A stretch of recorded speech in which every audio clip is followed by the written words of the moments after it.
Hello and welcome, my name is Parky and this is another Tankard of Truth. You meet me back after possibly one of the best periods of each year, which is Christmas and New Year. I absolutely love both of them, so I'm very happy and relaxed at the moment. However, it's time to take another gulp of dirty truthness from the tankard. So, the first question, by all means, let's just get straight into it. The first question is from Niels Freakin. Will you ever play League of Legends? Now, I actually have a funny story with League of Legends. Well, it's actually not that funny. I think it probably sums up what most people think of the game, which is that it's just the community is terrible.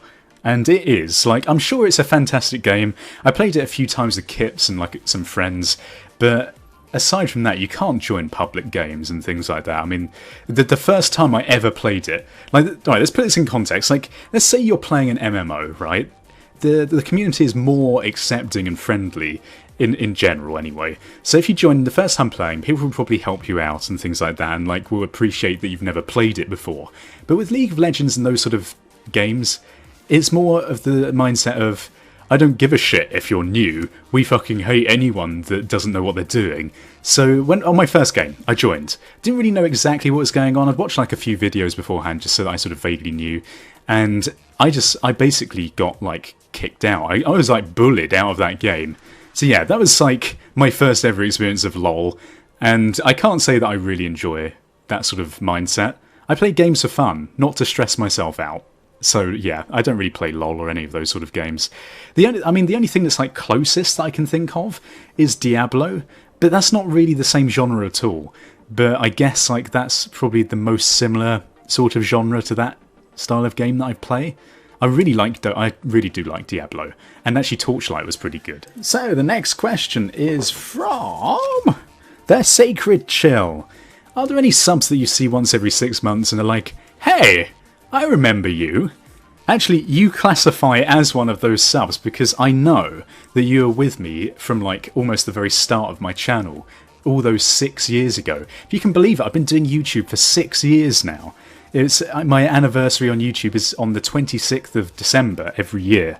And the reason it's actually almost on Christmas Day is because I asked my parents one year, because I couldn't afford it, to get me an HD PVR, which, if you don't know what that is, it basically allows you to record and capture like Xbox or PS3 or PS4 gameplay. And basically that's pretty much the only way at the time that you could do it. So I was like, okay, I want to start YouTube stuff. But I don't really want to do PC, because my PC back then was a bit shit, to be honest. It's now fantastic, amazing PC, sort of. I just continually like upgrade the parts in it. This is like going off on so many tangents. Basically, yeah, I asked for HD PVR, and I was like, okay, we're going to do this. So I did Fable 3, and what was the question again? I'm like completely going off on a tangent. This is, do I see subs that I see once every 6 months? Oh yes, because, yeah. And you were there from like the very start. I know you were one of my first subscribers. So I am very appreciative to my subscribers that have been with me for years and years. So, I mean, some YouTube channels that I always said are a slow burner. So you've got some that are just lucky. They luck out after a year or 2 years. And they just get that boom. And a lot of us go for, 6 or 7, 8 years before we even get noticed at all. So, I mean, like, take, for example, Achievement Hunter. They've been going for, like, 11 or 12 years now. And they weren't known for, like, 6 years. Yogscast were doing videos for about 5 years before anyone even knew who they were. So it doesn't mean anything. So, yeah. At the end of the day, I am very appreciative of those subs. And I do recognise people. I recognise if you comment. I do read them. So it's worth doing. So the next question from the Tankard of Truth is from Anais Believe. Hello, Anna. Have you had those ghee-filled Indian desserts? OMG. I haven't, but just mentioning the word Indian and food in the same like sentence, and actually dessert as well in general, just makes me feel like complete as a human. Oh god, I love Indian takeaway. It's like the best thing in the world. I haven't had one for so long. Maybe I should treat myself as a sort of like New Year gift. And actually, that comes on to a new point. Like, how many people here? And tell me what it is, because I'm always interested by this sort of rubbish. Like, how many of you are doing a New Year's resolution? Because I make a point of never doing it, because I know that after about a month at the most, I'll probably only go for a week, I'll give up, or like already fail at what I've said I was going to do. I think it's always like generic things like, I'm going to lose weight, I'm going to drink less, I'm going to save a child from being run over by a bus every week for the next year. I don't know how possible that one is, but you get my point. And it never quite works out, does it? It's like, oh, I've eaten so much for Christmas, drunk so much, I'm not going to do it anymore for the next month. And then it's like that weekend after, you just drink again. Good job. But yeah, tell me what you're doing. I don't know how I got onto that from Indian desserts, but no, I would like to try it. Okay, the next question from the Tankard of Truth. Oh god, I pulled out two. Okay, we'll go with this one. Is from Ronan Callahan. Are you a fan of Doctor Who? Oh yes. Well, this is a tricky question to answer, because I will admit, and I know it's very generic to say this, but David Tennant was the best Doctor. No argument. I'm sorry, Matt Smith was terrible. I think Matt Smith has been one of the worst modern Doctors so far. He was just rubbish, and it doesn't help aside from the fact that the companion that they brought in, being Clara, is like the most annoying bitch in the world. Oh my god! Like, I am honestly such a fan of Doctor Who, but they really ruined it recently. And I have to say, actually, Peter Capaldi, the most recent Doctor, is really good, but it's not so much his fault. And like, I will give Matt Smith his due.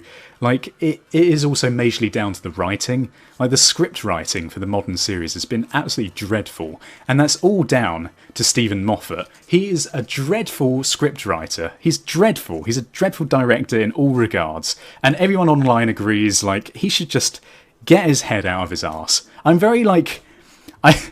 You can tell I'm annoyed about this, because, like, Doctor Who is so good, right? Like, the first...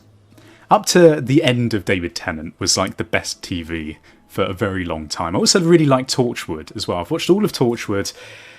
I say all of Torchwood. I watched up to the point where the Americans came in randomly and like all of the original cast had been killed off. And then it got really terrible again.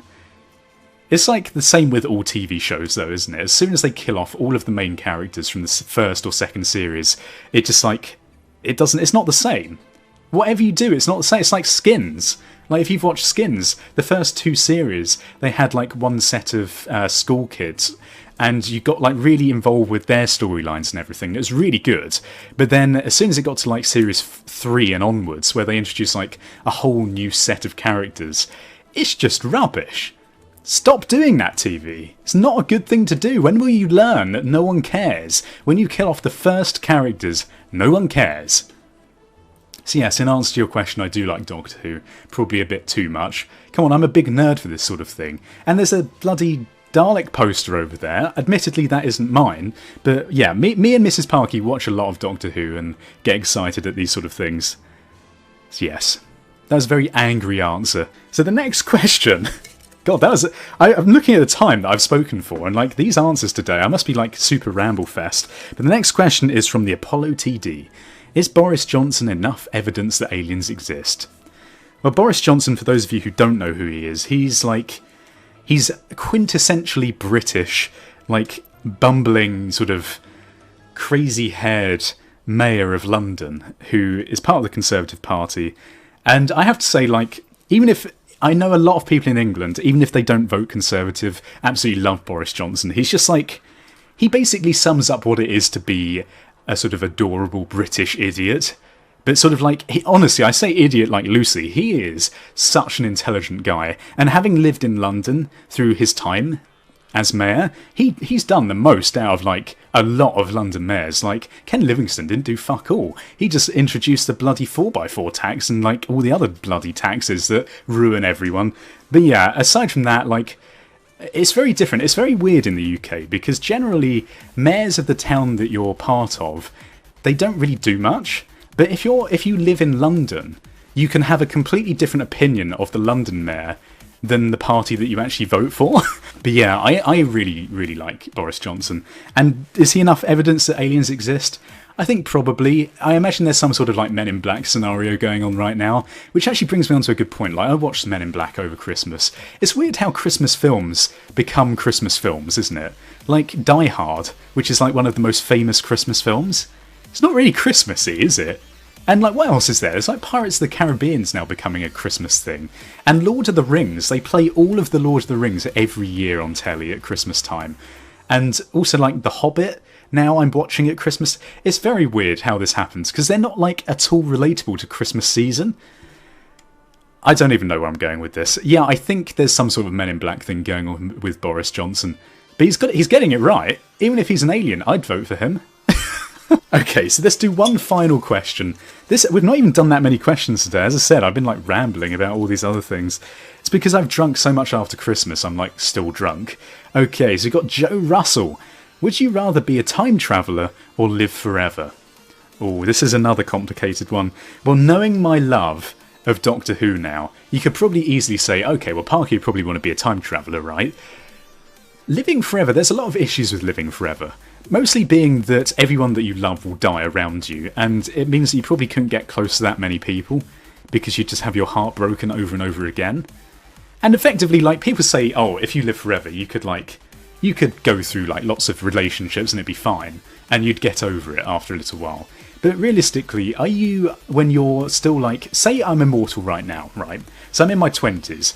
If I'm immortal forever, do I really want to be seen going out with like an 80-year-old woman?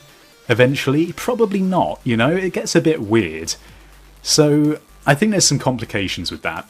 Being a time traveller, though, and being able to go wherever you want as well as time travelling, like the Doctor, that is cool. But the thing is, he's kind of got the best of both worlds going on, because after they scrapped the whole regeneration rule of like he can only regenerate 11 times or whatever it was, he can now basically regenerate forever. So effectively that makes him immortal. This is like too much nerd. This is nerd going on. Too much nerd going on.